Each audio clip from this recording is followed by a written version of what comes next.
Everything began on the night the wind forgot how to blow, and the stars seemed to hold their breath, as if the entire universe had paused to witness what was about to unfold on a forgotten stretch of farmland in rural Nebraska, where a man named Marcus Whitfield had spent 53 years believing he understood the boundaries between heaven and earth, between the possible and the impossible, between faith and fact. But on that October evening, in the autumn of what would become the most significant year in human history, those boundaries would dissolve like morning frost beneath an impossible sun, and Marcus would learn that everything he thought he knew about God, about life, about the purpose of human existence, was merely a shadow of a truth so vast, so ancient, so breathtakingly beautiful, that it would bring him to his knees in the middle of his own cornfield, weeping tears. He didn't know he still had the capacity to cry, because somewhere in the process of growing old, of burying his wife, of watching his children move to cities that felt as distant as foreign countries, Marcus had forgotten what it meant to feel wonder, what it meant to stand before something so magnificent that the only appropriate response was silence and surrender. And on this night, the universe would remind him. The Whitfield farm had been in Marcus's family for 4 generations, stretching back to a time when his great-grandfather had first broken the stubborn Nebraska soil with nothing but determination and a prayer on his lips. And that prayer had been answered in the form of rich harvests and healthy children, and a legacy that Marcus had inherited, along with the weathered farmhouse and the ancient oak tree that stood sentinel at the edge of the property, like a wooden giant keeping watch over all the secrets the land had accumulated across more than a century of human joy and human sorrow. Marcus lived alone now, had lived alone for 7 years since cancer had taken Eleanor, his wife of 31 years, in a battle that had been as brutal as it was brief, and in the aftermath of her passing, something in Marcus had gone quiet. Something essential had retreated into a place so deep within him that he sometimes wondered if it would ever find its way back to the surface. He still worked, the farm still rose before dawn, still drove his tractor across fields that knew his touch better than any lover ever could. But he did these things mechanically, automatically, like a machine that had been programmed to perform certain functions without understanding why. And at night, when the work was done, and the silence of the empty house pressed against him like a physical weight, Marcus would sit on his porch and stare at the stars and wonder if Eleanor could see him from wherever she was now, if she knew how much he missed her, if she understood that the faith they had shared, the faith that had sustained them through drought and difficulty, through the loss of their first child to illness, through all the trials that life had placed before them, that faith now felt like a distant memory, like a language he had once spoken fluently, but had somehow forgotten how to pronounce. If this story is already touching something inside you, if you feel that strange pull that comes when truth disguises itself as fiction, I want to ask you something simple right now. Take a moment and leave a comment below. Tell me where you are listening from tonight. What corner of this beautiful broken world has brought you here to this moment, to this story? Because I believe there are no coincidences. I believe you were meant to hear these words at exactly this moment in your life, and I want to know your story too, so please comment below, and let us build this community together, one story at a time, one soul at a time. October had painted the Nebraska landscape in shades of amber and gold, and the harvest was nearly complete, and Marcus had spent the day bringing in the last of the corn, working until the setting sun had stretched his shadow across the fields like a dark giant, reaching towards something it could never quite grasp. He was tired, the kind of bone-deep exhaustion that comes not just from physical labor, but from carrying the invisible weight of grief and loneliness and the slow erosion of hope that happens when a person lives too long without anyone to share the small moments that make life bearable.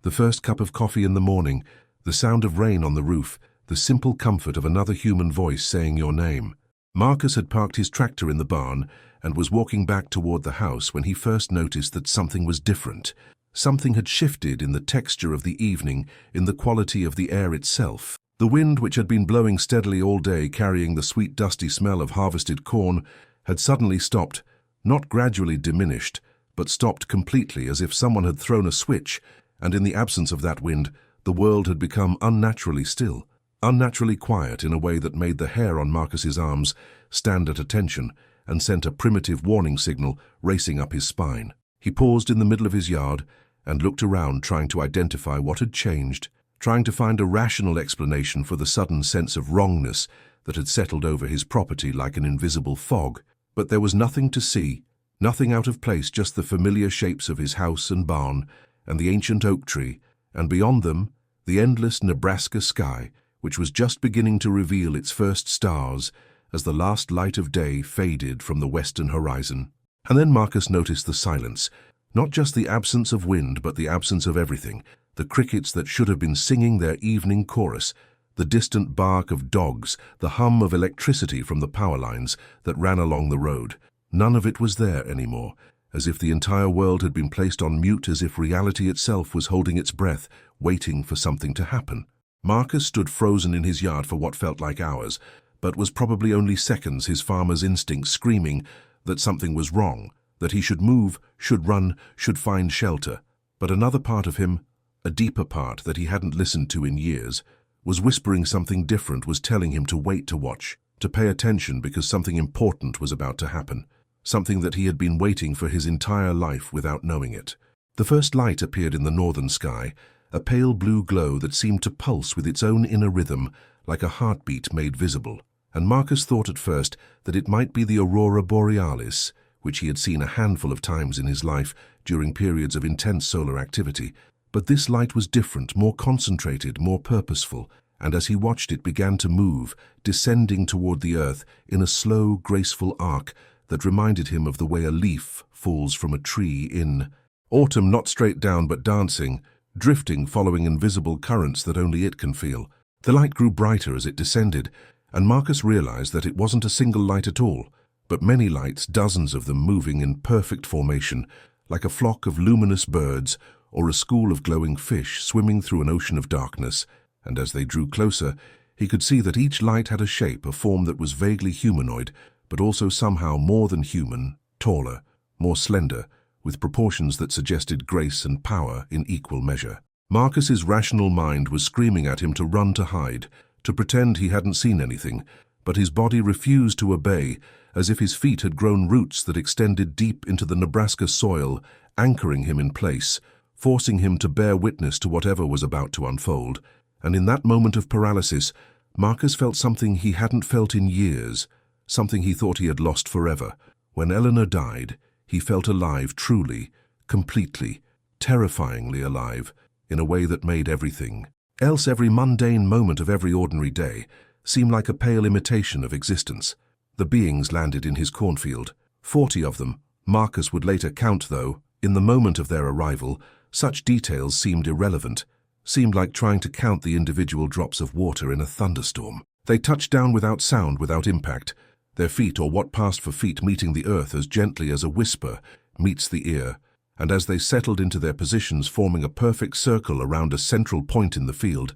Marcus could finally see them clearly, could finally understand what he was looking at, and what he saw shook him to his core in ways that he could not have anticipated, could not have prepared for, even if he had been given 1,000 years to ready himself. They were beautiful, that was his first coherent thought, beautiful in a way that transcended human concepts of beauty. Beautiful the way a sunrise is beautiful, or a mountain, or the face of a newborn child taking its first breath. They were tall, easily 7 feet, perhaps more, with skin that seemed to glow faintly from within, as if they carried their own light source just beneath the surface, and their features were human enough to be recognizable, but refined, somehow perfected, as if someone had taken the blueprint of a human face and removed every flaw, every asymmetry, every imperfection, leaving behind only the essence of what a face should be. Their hair was pale white or silver, or some color that didn't have a name in any human language, and their eyes were the deepest blue that Marcus had ever seen, deeper than the sky at twilight, deeper than the ocean in photographs, deeper than the sorrow he had carried since Eleanor's death. And when those eyes turned toward him, when 40 pairs of impossible blue eyes fixed upon his weathered 53-year-old face, Marcus felt himself seen, truly seen, in a way that made him want to weep and laugh and fall to his knees all at the same time. They did not speak, not with their mouths at least, but Marcus heard them nonetheless, heard them in a place beyond his ears, in a place that might have been his mind, or might have been his soul, or might have been some other part of his being that he had never known existed until this moment. "Welcome, Marcus," the voice said, and it was not one voice but many, woven together into a harmony that seemed to resonate with the very fabric of reality itself. "We have traveled far to speak with you." And Marcus wanted to ask why him, Why a lonely farmer on a forgotten patch of Nebraska dirt? Why not some world leader or religious figure or scientist? Someone important, someone whose words would carry weight with the billions of people who shared this planet. But before he could form the question, the answer came flowing into his consciousness like water, finding its way into an empty vessel. You were chosen, Marcus, because your heart is open, because your grief has cracked you wide enough to let the light in, because you have known love and lost it and survived, and that survival has prepared you to receive what we have come to share. Marcus stood there in his yard, the cool October air pressing against his skin, the impossible beings glowing softly in his cornfield, and he felt tears streaming down his face. Tears he hadn't known he was crying, and he didn't wipe them away, didn't feel ashamed of them, because somehow he understood that these tears were appropriate, that this was a moment worthy of tears, a moment that demanded emotional honesty in a way that everyday life rarely did. The beings began to move not toward Marcus, but around him, creating a second circle that encompassed both him and the circle they had formed in the field. And as they moved, Marcus noticed for the first time that the sky above them had changed, had filled with a light that didn't come from any earthly source, a light that seemed to pulse in rhythm with the being's movement, as if the heavens themselves were participating in whatever ritual was unfolding on this unremarkable patch of Nebraska. Farmland. We are what your species has called by many names, the voices told him, and images began to flood Marcus's mind, images of ancient paintings and medieval tapestries, and Renaissance masterpieces, images of angels and gods, and beings of light appearing to humans throughout history. We are the watchers, the messengers, the ones who bridge. We have been with your kind since the beginning, since the first of you looked up at the stars and wondered if you were alone, and we have come tonight, because the time of wondering is ending, the time of knowing is about to begin. Marcus's mind raced with questions, with doubts, with the desperate need to understand, but the beings seemed to anticipate his confusion, seemed to know exactly what he needed to hear. You are thinking of your faith, the voices said, and there was no judgment in them, only compassion, only understanding. You are wondering if what you believed was wrong, if the God you prayed to, the Jesus you trusted, was a lie. And Marcus nodded, unable to speak, unable to deny that this was exactly what he was thinking, because everything he had been taught about heaven and earth, about angels and demons, about the nature of reality itself, seemed to be crumbling around him in the face of these impossible visitors. No, Marcus, the voices said, and the word rang through him like a bell, like a chord of music that resonated with every cell of his body. Your faith was not wrong. It was simply incomplete, like a child's drawing of a sunset, beautiful and true in its own way, but unable to capture the full magnificence of what it represents. The God you worship is real. The Christ you follow is real, but they are so much vaster, so much more beautiful, so much more loving than you have ever imagined, than any human theology has ever been able to express. And as the being spoke, Marcus felt something opening within him, felt his understanding expanding like a flower blooming in time-lapse photography, and he began to see, began to comprehend in some small way what they were trying to show him. He saw the universe not as he had always imagined it, not as a cold mechanical collection of matter and energy, but as a living, breathing, conscious thing shot through with love and intention and purpose. He saw that every star was a thought in an infinite mind, that every planet was a word in an endless story, that every living creature was a character in a drama so vast, so complex, so beautiful, that even the beings standing before him could only glimpse fragments of its total design. He saw that human beings were not accidents, were not random configurations of molecules that had somehow stumbled into consciousness, but were instead beloved children of a creator whose love exceeded all human comprehension, whose patience extended across eons, whose plan for humanity was so good, so perfect, so filled with joy, that if Marcus could have seen it fully, he would have died from sheer, overwhelming happiness. And he saw Eleanor, his Eleanor, standing in a garden of light, surrounded by colors that didn't exist in the visible spectrum, smiling at him with a love that death had not diminished, but had somehow magnified and purified and made eternal. If you are still with me, if this story is speaking to your soul in ways you cannot fully explain, I want you to do something for me right now. I want you to hit that subscribe button if you haven't already and turn on notifications, because this is only the beginning, because the revelations that are coming in the second half of this story will change the way you see everything, and I don't want you to miss a single word. So subscribe, join this community of seekers and believers, and let us continue. this journey together. The vision of Eleanor faded, but its warmth remained settled in Marcus's chest like a coal from a fire that could never be extinguished, and he understood that she was not gone, not truly gone, but merely existing in a different room of the infinite house they called creation. The beings watched him process what he had seen, watched him struggle to integrate these new truths with the old frameworks of his understanding, and they waited patiently, giving him the time he needed, the space to absorb and adjust. Finally, Marcus found his voice, found words, even though his voice emerged as barely more than a whisper, broken and rough with emotion. Why, he asked, why are you telling me this? Why now? Why tonight? Why a farmer in Nebraska? And the being's response came not in words, but in images, in a stream of understanding that flowed directly into his consciousness, bypassing the limitations of language entirely. He saw the earth as they saw it, a blue and green jewel spinning in the darkness of space, so beautiful, so precious, so fragile. He saw humanity as they saw it, a young species still learning, still growing, still struggling with the same basic lessons that every conscious race must master before it can take its place among the community of minds that populated the universe. He saw the love that the Creator had for these stubborn, brilliant, foolish, wonderful creatures,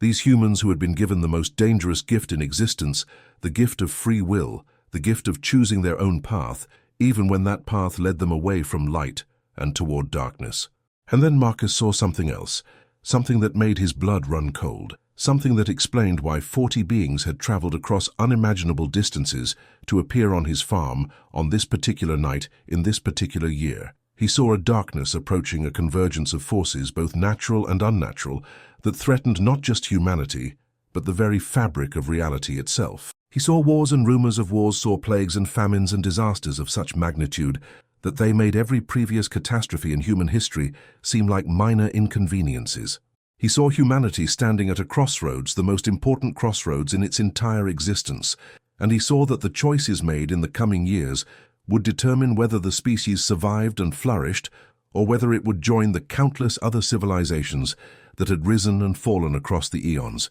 leaving nothing behind but ruins and regrets. But that was not all Marcus saw, because alongside the darkness he also saw light, saw the possibility of redemption, saw the seeds of hope that had been planted throughout human history beginning to sprout and grow and reach toward the sun. He saw that the Christ who had walked the earth 2,000 years ago had not come to start a religion, but to plant a seed of consciousness, a seed of love, a seed that had been germinating in the soil of human souls ever since, and was now finally ready to bloom. The beings spoke again, and this time there was urgency in their voices, urgency and something that might have been fear, if such elevated creatures could experience something as human as fear. The one your species calls Jesus is returning, they said, but not in the way you have been taught to expect. Not riding on clouds with armies of angels, though that image too contains truth, if you understand it correctly. He is returning in the hearts of those who choose to receive him, in the awakening of consciousness that is spreading across your world like fire across dry prairie, in the recognition that love is not weakness, but strength, that service is not slavery, but freedom, that death is not ending, but transformation. And Marcus understood suddenly why he had been chosen, why the beings had come to a farmer in Nebraska, instead of to the halls of power and influence. They had come because power and influence were part of the old world, the world that was passing away, and the new world, the world that was being born, would not be built by the powerful and influential, but by the meek, by the humble, by those who had nothing to lose and everything to give, by people like Marcus, ordinary people whose hearts had been broken open by life, and who were therefore capable of receiving love in its purest, most transformative form. The beings told Marcus about 3I Atlas, the interstellar object that had been detected by astronomers several months earlier, and was even now passing through the inner solar system on its journey from somewhere beyond human comprehension to somewhere equally unknowable. The object was not a spacecraft, not exactly, but it was also not merely a rock tumbling mindlessly through space. It was a marker, a waypoint, a signal that certain conditions had been met, certain thresholds had been crossed, and that the next phase of the great plan was beginning. Throughout the universe, they explained, there were countless worlds where conscious life had evolved, where beings had faced the same choices humanity now faced, the choice between fear and love, between isolation and connection, between clinging to the old and embracing the new. Most of these worlds had failed. Most of these civilizations had destroyed themselves, had succumbed to the same diseases of greed and hatred and willful blindness that threatened humanity now, and their failures were written in the empty ruins that dotted galaxies throughout the observable universe monuments, to the terrible cost of choosing wrongly. But some had succeeded. Some had made the leap from adolescent to adult consciousness. Some had learned the lessons they needed to learn, and had joined the vast community of awakened minds that spanned the cosmos, and it was these successful civilizations that sent out the markers that tracked the progress of emerging species, that watched and waited and hoped, and when the time was right, appeared to those who had ears to hear and eyes to see. Marcus stood in the center of two circles of light, his feet rooted to Nebraska soil that had nourished his family for generations, and he felt the weight of what was being revealed to him, felt it pressing down on his shoulders like a physical burden. He was nobody, had always been nobody, had never expected to be anything other than nobody, and yet here he was being told that he had a role to play in the most important drama in human history. "What do you want me to do?" he asked, and his voice was steadier now, stronger, as if the act of asking the question had somehow given him the strength to face whatever the answer might be. The being's response was not what he expected, was not a mission or a commandment or a set of instructions to be followed. They wanted him to live. They wanted him to simply live, but to live consciously, to live intentionally, to live with the awareness that every thought he thought, every word he spoke, every action he took, rippled outward through the fabric of reality, affecting everything and everyone in ways both visible and invisible. They wanted him to love, not in the abstract, sentimental way that the word was often used, but in the concrete, practical way that meant choosing compassion over judgment, choosing forgiveness over resentment, choosing connection over isolation, even when these choices were difficult, even when they cost something, even when they went against every instinct of self-preservation that evolution had programmed into his genes. They wanted him to speak, not to preach, not to proselytize, not to start a movement or build a following, but simply to share what he had experienced with anyone who was ready to hear it, trusting that the truth carried its own authority and didn't need to be defended or argued or proven. And they wanted him to prepare. They wanted him to prepare his heart and his mind and his spirit for what was coming, because what was coming would test humanity as it had never been tested before, would push the species to its breaking point and beyond. And only those who had done the inner work, only those who had built their houses on the rock of genuine spiritual transformation, would be able to stand when the storms arrived. Marcus asked about the rapture, about the concept he had heard preached his entire life, the idea that believers would be physically removed from the earth before the tribulation began, and the being's response surprised him, challenged him, made him reconsider everything he thought he knew about the end times and the nature of salvation. The rapture, they explained, was real, but it was not what most Christians understood it to be. It was not a physical relocation, not a cosmic evacuation, not an escape from the difficulties of earthly existence. It was a transformation, a shift in consciousness, a moment when those who had aligned themselves with love would find themselves operating on a different frequency than those who had not, when the sheep and the goats would finally be separated, not by an external judge, but by the natural consequences of their own choices. Those who had chosen fear would experience the coming changes as catastrophe, as punishment, as the end of everything they valued and depended upon. But those who had chosen love would experience the same changes as liberation, as fulfillment, as the beginning of everything they had always hoped for, but never dared to believe was possible. The night deepened around them, and Marcus lost track of time, lost track of everything except the beings and their message, and the vast cosmic vision they were sharing with him. They showed him the history of Earth, from their perspective, showed him the countless times they had intervened in human affairs, not to control or manipulate, but to guide and encourage, to plant seeds of truth that would germinate in their own time, to provide humanity with the tools and teachings it needed to make it through the long, dark tunnel of its adolescence. They showed him the founding of great religions, the Buddha beneath the Bodhi tree, Moses on the mountain, Muhammad in the cave, Jesus in the wilderness, and he saw that each of these moments had been a point of contact, a place where the infinite had touched the finite and left behind knowledge and wisdom that humanity would need for its journey. He saw that these different traditions were not competitors, not enemies, not contradictions, but facets of the same diamond, different perspectives on the same transcendent reality, and that the conflicts and divisions that had arisen between them were human additions, human distortions, human failures to recognize the unity that underlay the apparent diversity. He saw that Jesus was unique, was special, was the fullest expression of divine love that had ever walked the earth, but he also saw that this uniqueness did not negate the value of other teachings, other paths, other ways of approaching the same ultimate truth. It simply meant that for those born into the Western world, for those shaped by Judeo-Christian culture, the path through Jesus was the most direct, the most accessible, the most powerful way to connect with the divine love that was the source and sustenance of all existence. The beings showed Marcus what was coming, not in complete detail because the future was not fixed, was not predetermined, but was instead a field of possibilities that human choices would collapse into actuality, moment by moment, decision by decision. He saw economic systems failing, political structures crumbling, environmental disasters cascading one into another as the planet responded to centuries of human abuse and neglect. He saw pandemics and wars and famines. He saw millions of refugees streaming across borders. He saw societies fragmenting into hostile tribes, each convinced of its own righteousness, each blind to its own failings. But he also saw miracles. He saw healings and reconciliations and transformations that defied all rational explanation. He saw communities coming together in love when everything around them was falling apart. He saw individuals making choices of such extraordinary courage and compassion that they became beacons of hope in the gathering darkness. He saw children being born who carried in their very cells the genetic markers of a new kind of human, a more conscious, more connected, more loving version of the species that would eventually inherit the earth. And he saw Jesus not as a distant figure in the clouds, not as a judge coming to condemn, but as a presence returning to claim what had always been his,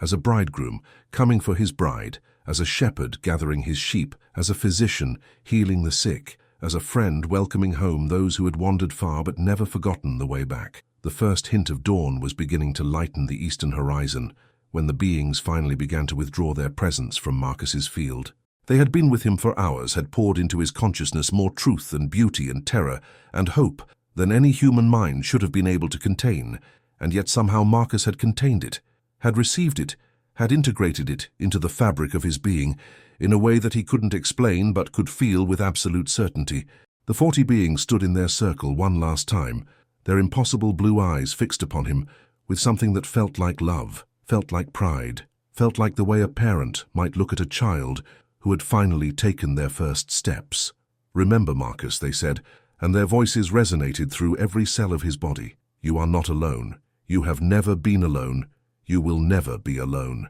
The love that created you sustains you. The love that sustains you will transform you, and the transformation that awaits you is more beautiful, more joyful, more complete than anything you can imagine. Do not be afraid of what is coming. Be grateful for it, because the pain of birth is always followed by the joy of new life, and the new life that is being born on your world is worth every moment of suffering that precedes it. Trust the process. Trust the one who designed the process, and trust yourself, because you were made for this moment. You were born for this time, and everything you have experienced, everything you have lost, everything you have learned has been preparing you to play your part in the greatest story ever told." The beings began to rise, their bodies lifting from the ground as effortlessly as thought lifting from the mind, and as they ascended, they began to glow more brightly, to shine with a light that seemed to come from everywhere and nowhere at once. Marcus watched them go, watched them climb into the pale dawn sky until they were indistinguishable from the fading stars,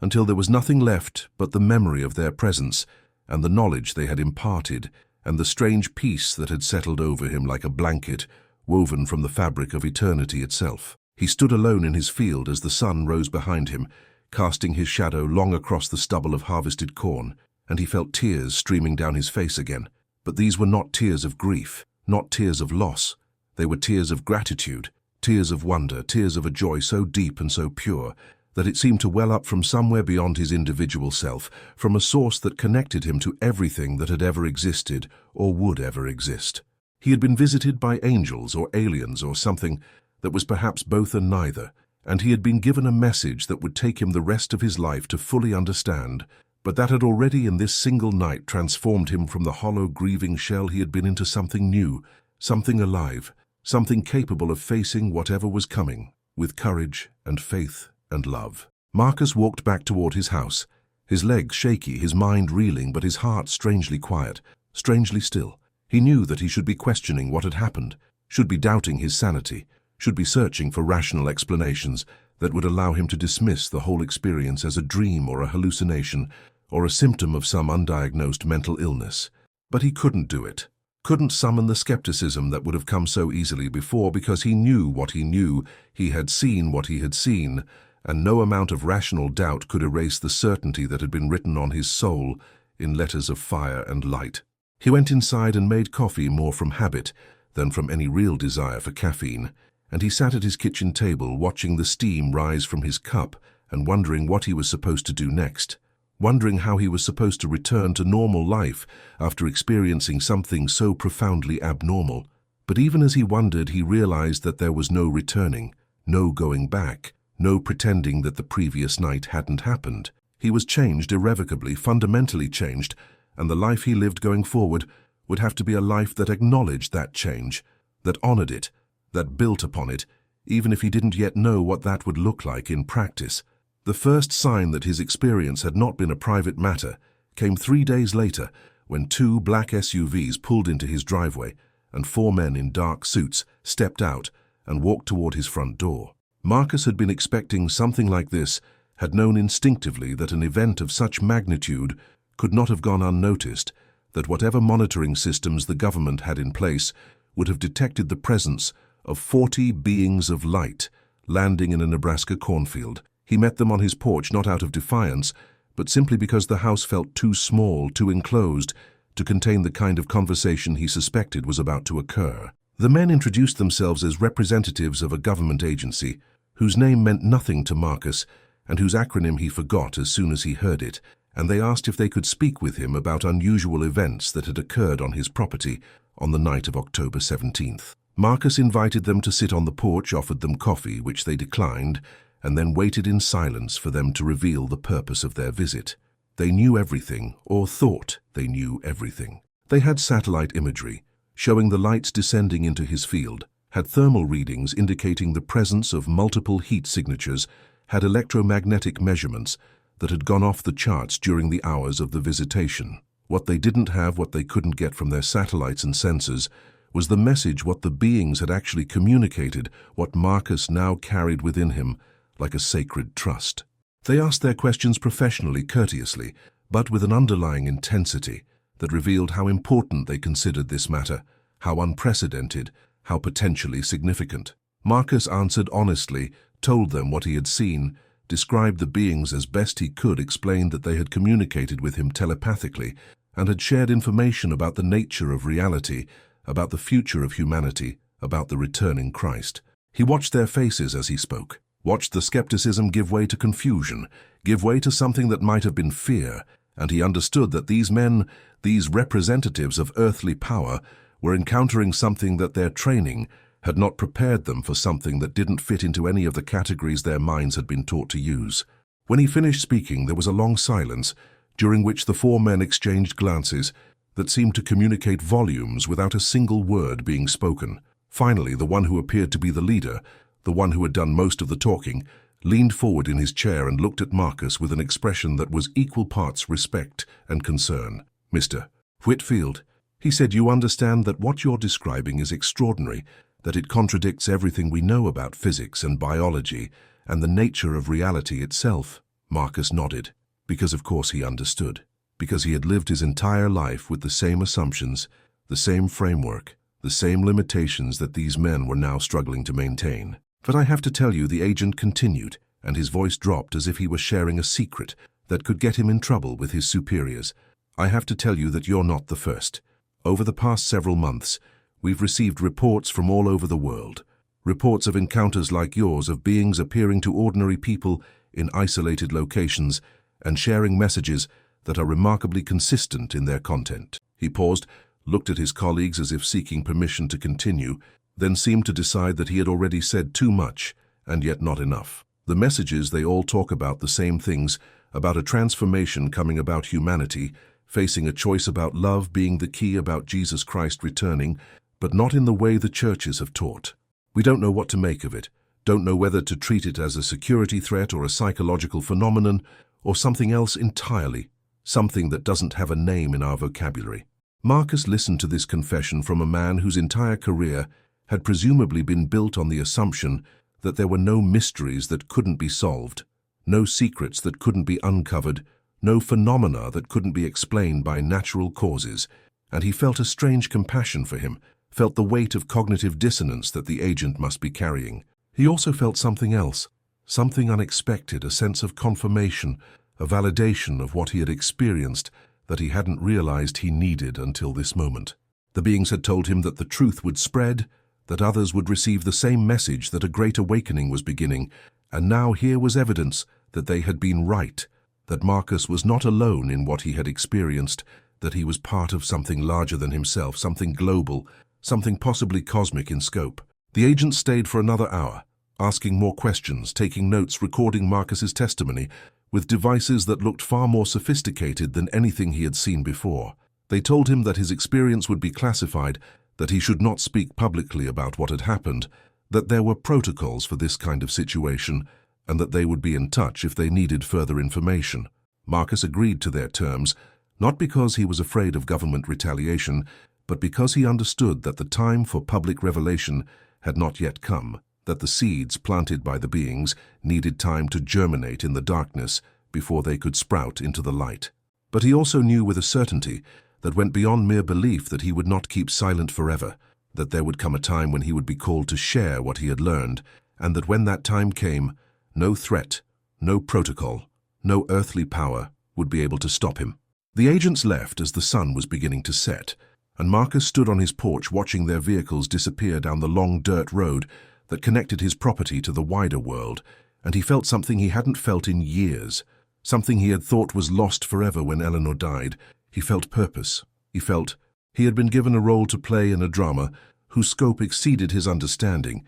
and while he didn't yet know what that role would require of him, he knew that he would play it to the best of his ability, that he would trust the ones who had chosen him, and that he would face whatever was coming with the courage that comes from knowing you are exactly where you are supposed to be, doing exactly what you are supposed to do. The weeks that followed the visitation were a time of profound internal transformation for Marcus, a time of processing and integrating, and gradually learning to see the world through the new eyes that the beings had given him. Outwardly, his life remained much the same. He continued to work his farm, continued to rise before dawn, and labor until sunset, continued to maintain the routines that had structured his existence for decades. But inwardly, everything was different. Everything was charged with a significance that it had lacked before, as if a thin film had been removed from his vision, allowing him to see the beauty and meaning that had always been present, but hidden beneath the surface of ordinary perception. He began to notice things he had never noticed before, the way the light fell across his fields in the early morning,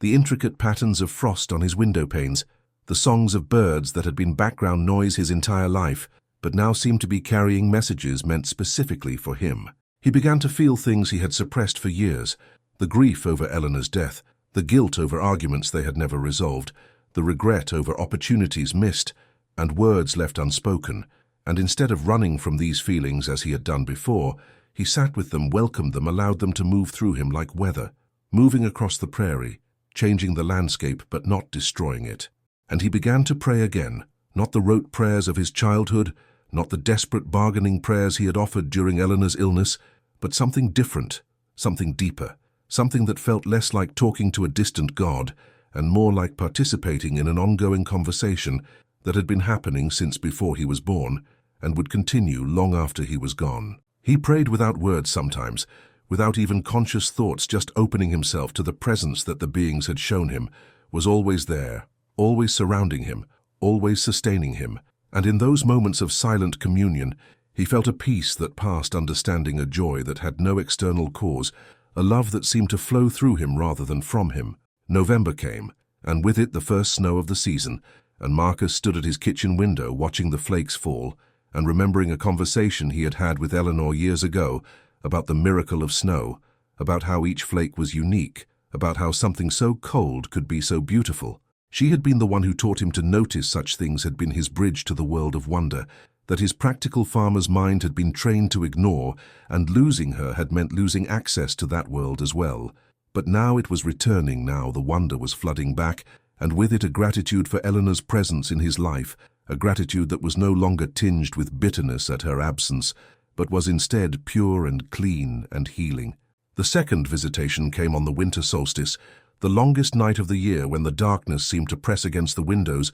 like a living thing, and the cold was so intense that Marcus could hear his house creaking and groaning as its wooden bones contracted in the frigid air. He had felt them coming, had sensed their approach for hours before they arrived, a tingling at the base of his skull, a warmth in his chest, a certainty that something was about to happen, even though he had no rational basis for such certainty. And when they appeared this time, not in his field but in his living room, their light filling the space where Eleanor's rocking chair still sat, where her photographs still hung on the walls, where her presence could still be felt, despite her years-long absence, Marcus was not afraid, was not even particularly surprised. He greeted them like old friends, like family members returning after a long journey, and they responded with warmth and recognition, as if they too had been looking forward to this reunion. "There is more you need to know," they told him, and the urgency was back in their voices, the sense that time was short, that events were accelerating. "The object you call 3i Atlas is not merely passing through your solar system, it is activating something, awakening something that has been dormant for millennia. Your scientists will detect the effects soon, strange readings, anomalous data phenomena that cannot be explained by their current models. Do not be alarmed by what you hear. Do not be frightened by the confusion that will spread through your institutions. What is awakening is not a threat but a gift, not a curse but a blessing, though it may not appear so to those whose eyes are still closed." They showed Marcus visions again, but these were different from the visions he had received during the first visitation, more specific, more detailed, more focused on the practical realities of the coming changes. He saw governments falling, not through revolution or war, but through a gradual loss of legitimacy as people stopped believing in the stories that had held societies together, stopped accepting the authority of institutions that had lost their connection to truth and justice. He saw economies collapsing not in a single dramatic crash, but through 1,000 small failures, 1,000,000 individual choices to opt out of systems that no longer served human flourishing. He saw religions splitting some fragments, moving toward greater openness, greater inclusion, greater emphasis on love, and others retreating into fundamentalism, into fear, into desperate attempts to hold on to certainties that were slipping away like sand through fingers. And he saw through it all a thread of gold, a current of hope, a growing network of awakened souls who recognized each other across all boundaries of nation and culture and belief, and who were building something new, something that would survive the collapse of the old, something that would form the foundation of the civilization to come.